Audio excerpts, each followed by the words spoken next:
Okay, आज से लेके हम लोग एक नया बुक चालू कर रहे हैं। मेरा शक्ल थोड़ा धुंधला दिखता है क्योंकि पीछे से बैकलाइट है। ज्यादा ही हो रहा है बस।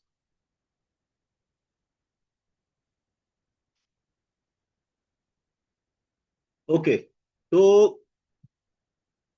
जो जो ऑनलाइन पे देख रहे हैं यूट्यूब में, अ, यू आप लोग सब्सक्राइब करें चैनल को और टीचिंग दो देखते रहे सो दैट आप प्रभु में और ज्यादा बढ़ जाएंगे। हर एक बात के लिए प्रभु को महिमा हो। ओके, तो आज जो है, अभी तक हम लोग ने पुराने नियम से कोई भी किताब नहीं किया है, बराबर। तो पुराने नियम से हम लोग नीति वचन पहला बुक लेंगे। काफी बड़ा बुक है, ठीक है। आपको लगता है 30 चैप्टर 31 चैप्टर है, लेकिन उसमें बहुत सा थीम्स है, बहुत से विषय है। अगर पूरा साल भी अगर हम लोग करेंगे तो नीति वचन पूरा नहीं होगा, उतना है। लेकिन हम लोग रिस्ट्रिक्ट करेंगे अपने आप को। हम लोग कुछ थीम्स देखेंगे, ठीक है। कुछ विषय नीति वचन में कौन से विषय है उसके ऊपर बात करेंगे। आज का जो सेशन होगा वो इंट्रोडक्शन के ऊपर होगा। नीति वचन में क्या क्या है, उसका बैकग्राउंड क्या है वो देखते हैं। तो कुछ टॉपिक्स जो मैं करने वाला हूँ, एक तो कुछ पाप के बारे में लिखा है थीम्स में। पाप जैसा कि व्यभिचार का पाप है, फिर पेटूपन का पाप है, ठीक है। फिर गुस्से का पाप है, क्रोध का पाप है। और फिर आलस्यपन का पाप है, जो कितने लोग सोचते हैं कि आलस्यपन पाप नहीं है, लेकिन आलस्यपन भी एक पाप है, ठीक है। और ठट्ठे करने वालों के बारे में देखेंगे हम लोग, टॉपर्स, ठट्ठे करने वालों के बारे में, ठीक है। पियक्कड़ लोग के बारे में देखेंगे, पियक्कड़ लोग कैसे रहते हैं, ठीक है। और ऐसा में एक तो पाप पाप की चीजें, अलग अलग किस्म के पाप कवर करेंगे। दूसरा, जो मेन इस नीति वचन का मतलब है कि कहावतें जैसे रहती है, ठीक है। हम लोग उसको, मैं इसको एक्सप्लेन करता हूँ। उसके बाद परमेश्वर का डर के ऊपर हम लोग बात करेंगे, ठीक है। एक सेशन में नहीं, है ओवर द सेशंस में होगा। फिर अपने जबान के पाप कौन से होते हैं, जबान के ऊपर बात करेंगे।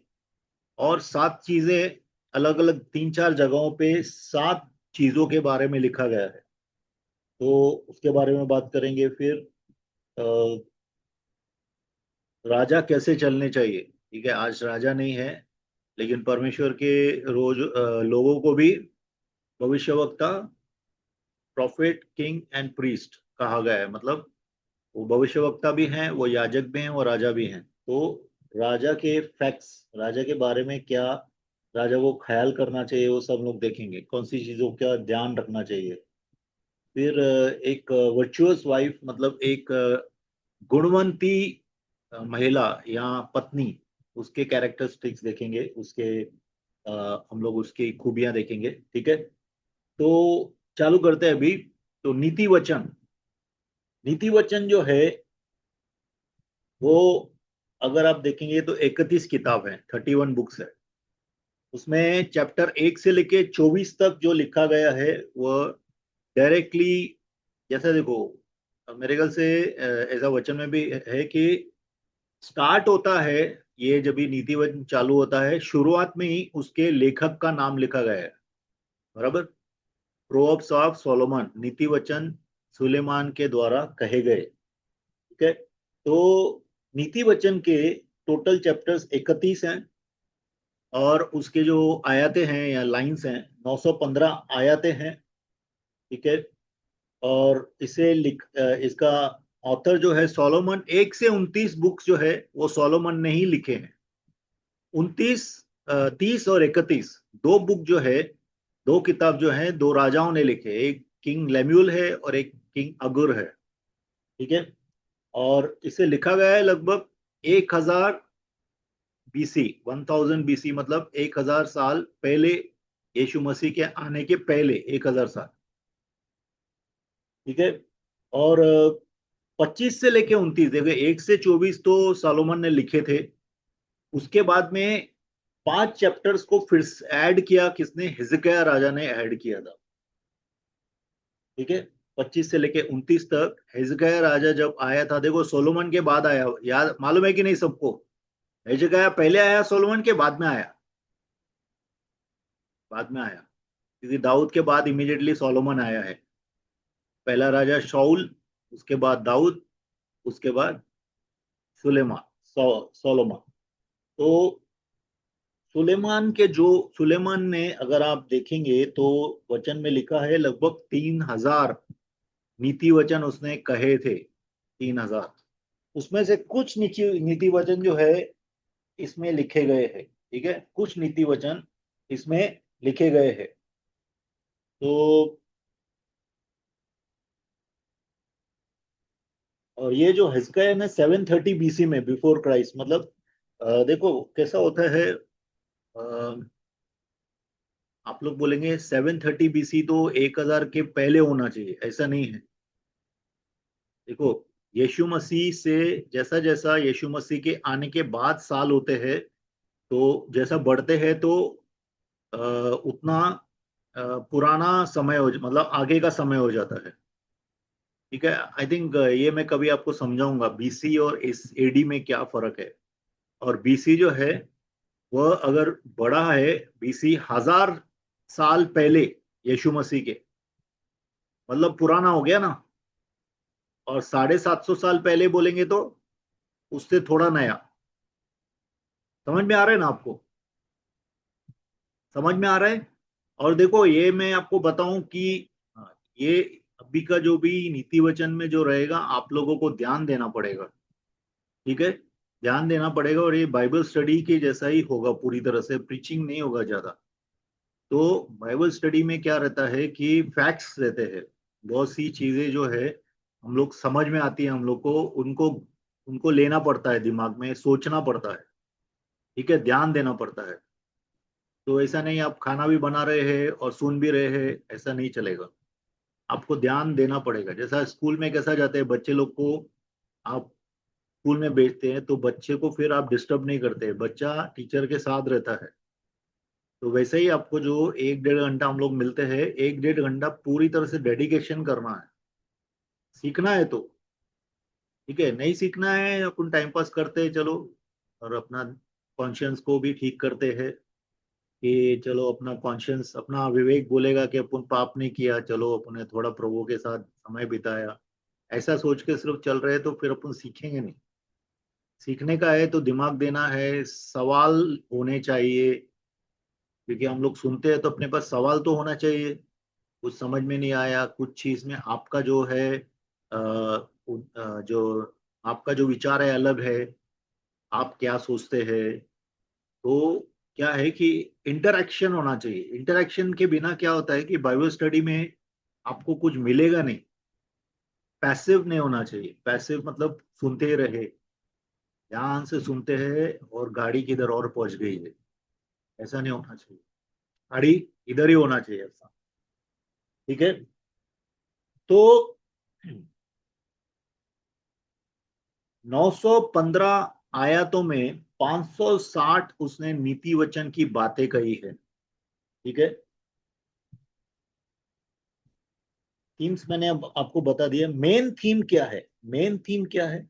मेन जो इसका बोलेंगे तो विषय क्या है? मेन विषय ये है कि हमारा जो है जीवन, हमारा जीवन एक मॉरल, मतलब नैतिक और आत्मिक सत्य के ऊपर आधारित होना चाहिए। हमारा जीवन नैतिक और आत्मिक सत्य के ऊपर आधारित होना चाहिए। अगर आप देखेंगे तो ज्यादातर वो जो बोलता है वो सत्य की बातें बोलता है।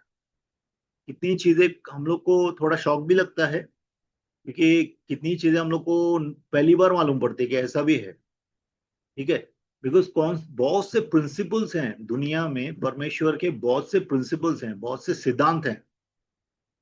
अगर हम लोग उस सिद्धांतों को जानेंगे तो हम अपने जीवन को ढाल सकते हैं, जीवन को उन सिद्धांतों में ढाल सकते हैं। नहीं तो क्या रहेगा, देखो सिद्धांत नहीं मालूम रहेगा ना, तो हम अपनी बुद्धि पे चलते रहेंगे। और कितनी बार जो प्रोग्रेस होना चाहिए आत्मिक जीवन में, जो बढ़ोतरी होनी चाहिए, वो बढ़ोतरी नहीं होगी। भी आप बोलेंगे विश्वास करता हूँ, विश्वास विश्वास करता है बराबर है, ऐसा तो शैतान भी विश्वास करता है। बोलेगा क्या बात है, शैतान भी तो विश्वास करता है ना। याकूब में लिखा है कि even demons believe and they शडर, मतलब वो लोग विश्वास करते हैं और बहुत काप कपाते हैं, क्योंकि उनको पता है परमेश्वर का न्याय उनके ऊपर आएगा। उनका जो कैरेक्टर है बिल्कुल अपोजिट है, परमेश्वर के खिलाफ है। क्यों परमेश्वर के खिलाफ है? क्योंकि वो लोग परमेश्वर के कानून को नहीं मानते हैं। तो परमेश्वर के कानून को हम लोग को देखना है, परमेश्वर के सिद्धांत, परमेश्वर का कानून है। तो बहुत सी चीजों को हम लोग को ढालना भी है। हम लोग जैसा ये नीति वचन बहुत से लोगों का बहुत ही पसंदीदा बुक किताब रहता है। इतने लोग जो है नीति वचन बार बार पढ़ते हैं। मतलब दूसरा बाइबल स्टडी करेंगे लेकिन उसके साथ नीति वचन जरूर पढ़ेंगे। ऐसा कितने लोगों का एक दिनचर्या है। मतलब क्वाइट टाइम में, अपने एकांत के समय में वो लोग ऐसा करते हैं। तो इंट्रोडक्शन में हम लोग अभी पहले 10 वचन जो है, 9 वचन आज हम लोग देखते हैं इंट्रोडक्शन में। मतलब नीति वचन के इंट्रोडक्शन में, नीति वचन के इंट्रोडक्शन क्या बोलते हैं इसको, नीति वचन के समझने के लिए बैकग्राउंड जो है, ठीक है, कि नीति वचन अपन को क्या बल सिखाता है। ठीक है, आगे अपन बाद में फिर एक एक थीम को देखेंगे। आज पहली बार अपन देखेंगे कि नीति वचन जैसा चालू होता है तो वो बताता है कि उसका उसका मकसद क्या है। ठीक है, तो एक एक वचन पढ़ेंगे। पहले अध्याय का पहला वचन पढ़िए।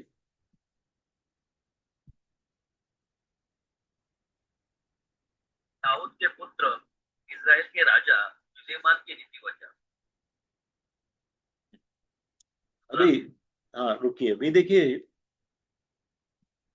स्टार्ट करता है तो देखो कितना बार हम लोग को ना हमेशा एडवाइजेबल रहता है कि हम लोग अनोनिमस जो लिखते हैं उसका रिस्पॉन्सिबिलिटी लेना चाहिए।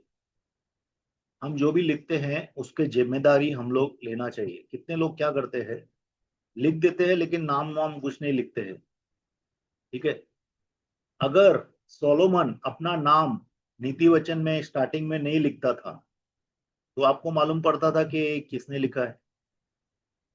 किसी ने भी लिखा है, कोई इब्राहिम ने लिखा है, कोई यूसुफ ने लिखा है ना, कोई भी आदमी ने लिखा है।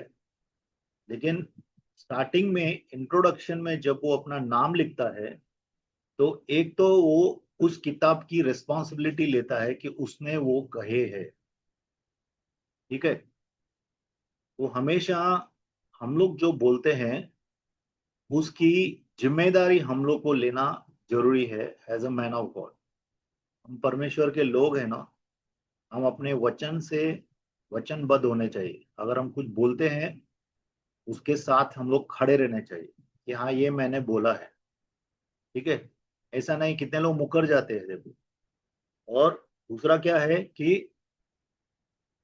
हर एक का एक मुकरा होता है। ठीक है, मुकरा मीन्स स्टार्टिंग। अभी ये स्टार्टिंग में अपना नाम बता रहा है तो ये ऑथेंटिकेट कर रहा है। ऑथेंटिकेट का मतलब है ये मोहर लगा रहा है कि सुलेमान जो दाऊद का बेटा था उसने ही ये किताब लिखी है। ठीक है, तो इसका ओरिजिन मालूम पड़ जाता है कि किसने लिखी है। हम लोग भटकने का जरूरत नहीं है। ठीक है, आगे जाएंगे। इनके द्वारा पढ़ने वाला बुद्धि और शिक्षा प्राप्त करे और समझ की बातें समझे। हाँ, इनके द्वारा समझ की, बुद्धि की। ठीक है, 3 चीजें लिखी है। कौन सी 3 चीजें लिखी है, एक बार फिर से पढ़िए। इनके द्वारा पढ़ने वाला बुद्धि शिक्षा प्राप्त करें और समझ की बातें समझें। हाँ, बुद्धि, शिक्षा और समझ, ये तीनों अलग अलग बातें हैं। सब लोग को लगता होगा ये तो तीनों एक ही है, एक नहीं है। बुद्धि जो देती है, बुद्धि रहती है, एक शिक्षा रहती है और एक समझ रहती है। तो जब हम लोग अभी इसका जो इंग्लिश में इसमें ओरिजिनल जो वर्जन है, ठीक है, बुद्धि को, बुद्धि एक ग्रीक में उसको बोलते हैं सोफिया। ज्यादातर आपने नाम सुना रहेगा, कितने ही लेडीज का नाम सोफिया रहता है, क्रिश्चियन नाम है सोफिया। सोफिया मतलब विजडम, मतलब बुद्धि। तो परमेश्वर ने बुद्धि को एक व्यक्ति के बार समझ के बोला है, बराबर। बुद्धि को प्रभु ने एक समझ करके बोला है, विजडम को, ठीक है। तो बुद्धि जो है वह बुद्धिमान की बात, जैसा बुद्धिमान की बातें, बुद्धिमानी की बातें, बुद्धिमानी की बातें बुद्धि से होती है, ठीक है। उसके बाद में इंस्ट्रक्शन जो है, ठीक है, बुद्धि, और उसके बाद में क्या है, समझ, और तीसरा क्या है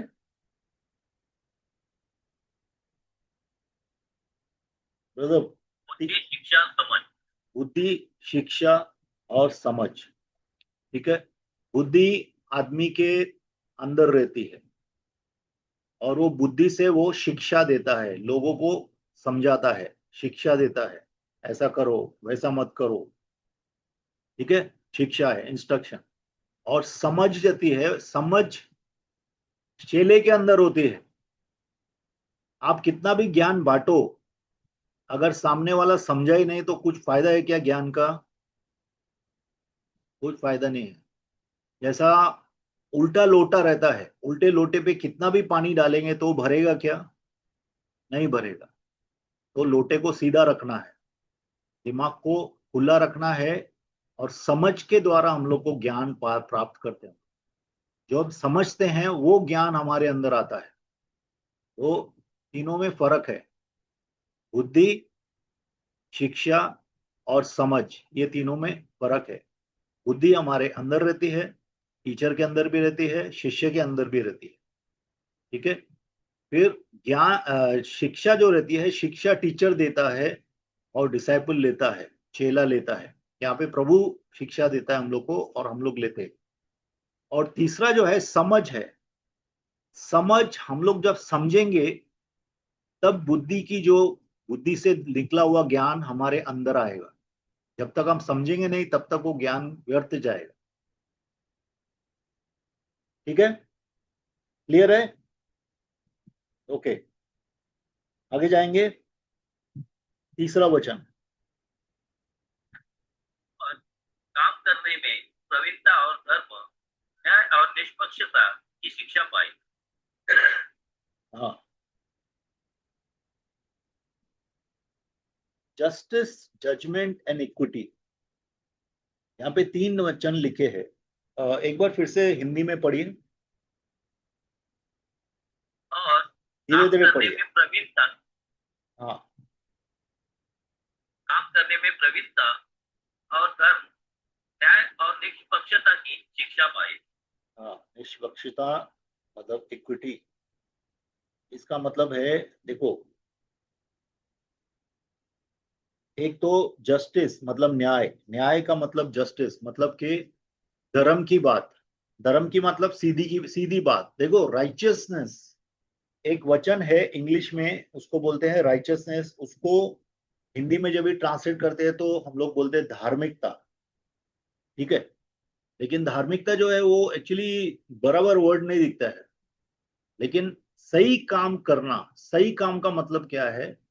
जो काम परमेश्वर के वचन के अनुसार हो और विवेक के अनुसार हो, उसको बोलते हैं सही काम, ठीक है। तो जस्टिस, उसको राइचसनेस भी बोलते हैं, मतलब धार्मिकता भी बोलते हैं, ठीक है। जैसा वहां पे लिखा है न्याय का, न्याय की बात, ठीक है, उसको जस्टिस भी बोलते हैं। उसको हिब्रूस में बोलते हैं सिदेक, ठीक है। सिदेक, सिदेक का मतलब है सही बात करना, राइचसनेस से चलना। तीसरा जो वहां पे लिखा है वो जजमेंट, जजमेंट का मतलब न्याय, उसके बाद में कौन सा है? निष्पक्षता। निष्पक्षता से पहले निष्पक्षता के पहले धर्म, धर्म। धर्म लिखा है और न्याय। हाँ ओके, धर्म न्याय। तो यहाँ पे थोड़ा इंग्लिश में क्या है मैं आपको बताता हूँ, जस्टिस, जजमेंट एंड इक्विटी। ठीक है, जस्टिस का मतलब है सही काम करना, जो काम करना है वो सही काम करना, परमेश्वर के वचन के अनुसार करना। जजमेंट का मतलब क्या है? जजमेंट मतलब कि फैसला देना, किसी जगह पे आप फैसला देते हैं उसको हिब्रू में बोलते हैं मिशपात, मिशपात। ठीक है, जजमेंट, मिशपात का मतलब देखो कितना बार आप लोग को बहुत सी चीजें आपके सामने होती है और उसको आपको समझना होता है, समझने के बाद आपको जजमेंट देना होता है कि क्या बात सही है। कितने लोग ना जजमेंट नहीं देना चाहते, कितने लोग जजमेंट देने से कतराते हैं, क्योंकि जजमेंट से फूट पड़ती है हमेशा। अब जब जजमेंट देंगे ना तो फूट पड़ेगी। क्यों फूट पड़ेगी? क्योंकि जो गलत कर रहा है ना उसको बुरा लगेगा, और जो सही कर रहा है ना वो आपके जजमेंट को मानेगा। ठीक है, तो जजमेंट देना, न्याय करना, बराबर, एक तो क्या है, सही काम करना, राइचियसली चलना, दूसरा न्याय करना, और तीसरा इक्विटी, इक्विटी मतलब कि सबके साथ एक जैसा चलना। इक्विटी में क्या लिखा है उधर बिना इसके? थर्ड क्या है भैया? निष्पक्ष, हाँ, निष्पक्ष। अच्छा एक बात बताओ, परमेश्वर निष्पक्ष है कि परमेश्वर ने कोई पक्ष लिया है?